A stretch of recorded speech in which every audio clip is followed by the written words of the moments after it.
முருகன் உங்களுக்குள் இருப்பதை உணர்த்தும் அறிகுறிகள் என்ன என்று தெரியுமா?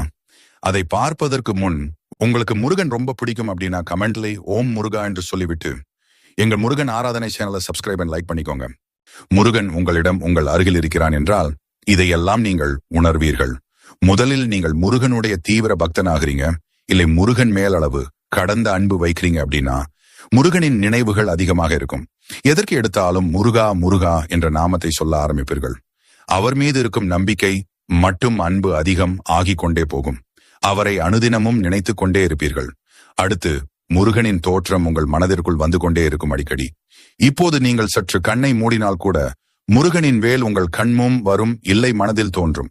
முருகனின் முகம் உங்கள் மனதில் தோன்றும். அவருடைய வாகனமான மயில் தோன்றும் உங்கள் மனதில். ஓம் முருகா, முருகன் துணை, யாம் இருக்க பயமேன் என்றால் சொற்கள் உங்கள் மனதில் ஓடிக்கொண்டே இருக்கும். இல்லை உங்கள் காதில்